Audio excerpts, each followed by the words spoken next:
Have you ever felt like your efforts were too small to matter? Like the obstacles in front of you were too big to overcome? Well, today I'll show you how a small starting can become something extraordinary. The Miracles and Prophecies of St. John Bosco, a project of America Needs Fatima. I'm your host, Adrian Fonseca.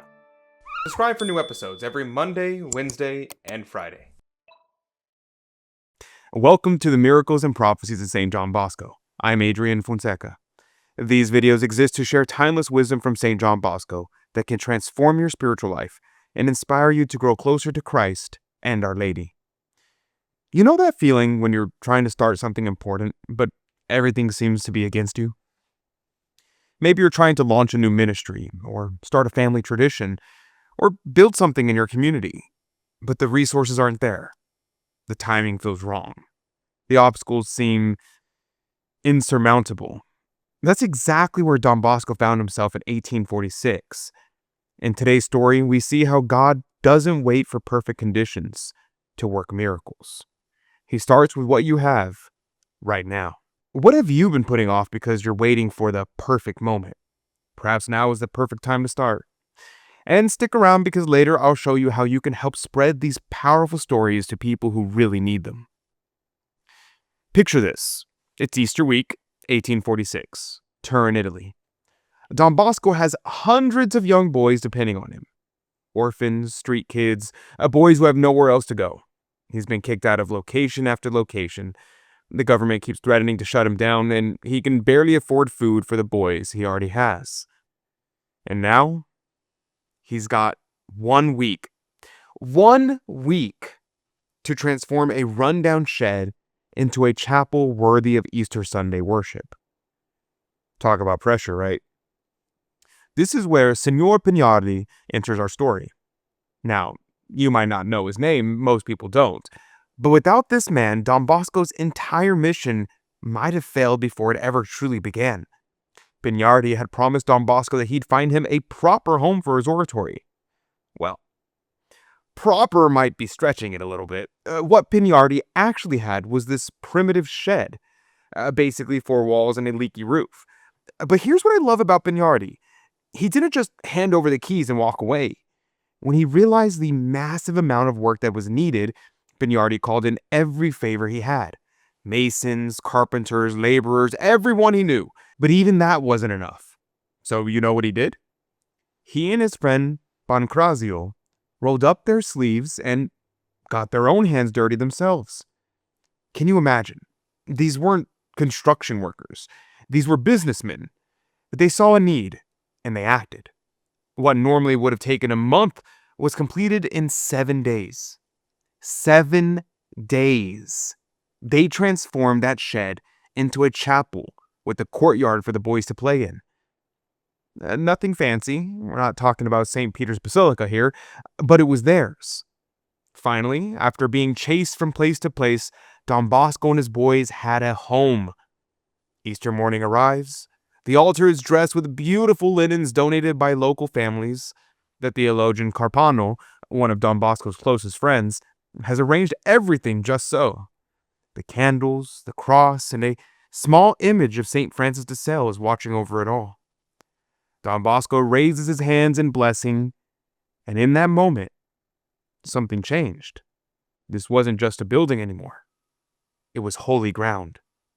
Now, let me paint you a real picture of what this chapel looked like, because this is where it gets interesting. The room, 15 feet long and 6 feet wide. That's smaller than your average American bedroom. The floor was literally wooden pallets that were thrown together. You could kind of feel them shift under your feet when you walked. The ceiling was so low that when the archbishop came to visit, he had to walk hunched over to keep his mitre from scraping the roof.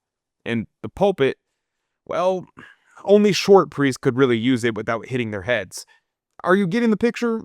This wasn't exactly what anyone would choose for launching a world-changing movement. But here's what matters. It was real, and it was theirs. And most importantly, God was there. Of course, not everyone was happy about this new chapel. Right next door was this rowdy hotel, the gardener's house, they called it. Every night, drunk patrons would spill out, creating exactly the kind of environment that Don Bosco was trying to protect his boys from.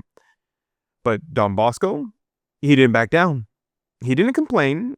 He didn't wait for better circumstances. Instead, he used what he had. He stationed older boys as lookouts. He created alternative routes for the younger ones, and he turned every challenge into a teaching moment about avoiding temptation. And here's the amazing part. His presence was so powerful, his mission was so clear, that eventually the hotel owners themselves decided to relocate. Word started spreading, more boys came. Then more clergy arrived to help. What started in that cramped little shed was becoming something bigger than anyone could have imagined. If you're enjoying this story, if it's speaking to something in your heart, hit that like button. It actually helps more people to discover Don Bosco's incredible life. YouTube shows these videos to more people who really need them when you engage with them. And you know what strikes me the most about this story? Pinardi and his friends didn't just give money. They gave themselves. They got their hands dirty because they were part of something bigger. And that's exactly what happens when we build this community together. When you share these stories, when you comment with your own experiences, when you help others discover Don Bosco, you're building something bigger too. Now, if this story has touched your heart today, would you do me a huge favor? Share it with just one person who needs to hear that starting small is okay. Maybe they're struggling with feeling inadequate, and maybe they're waiting for perfect conditions. This story could be exactly what they need. Now, let me leave you with this. That cramped shed with the leaky roof and the unstable floor, it became the birthplace of the Salesian Order, which now operates in over 130 countries, transforming millions of young lives. All because Don Bosco didn't wait for perfect conditions. So here's my challenge for you, and I really want you to think about this. What's your shed? What's the imperfect starting point that God has placed in front of you right now? Maybe it's a small prayer group in your living room that could become a parish ministry. Maybe it's teaching one child about faith who could inspire dozens more. Maybe it's that talent that you've been hiding because it doesn't seem good enough. Whatever it is, don't wait for the perfect chapel. Start with the shed. I'd love to hear your answers. Seriously, drop it in the comment section. What small beginnings is God calling you to embrace today? And before you go, click on the video appearing on your screen right now. Why this priest made church feel like home. Don Bosco's secret.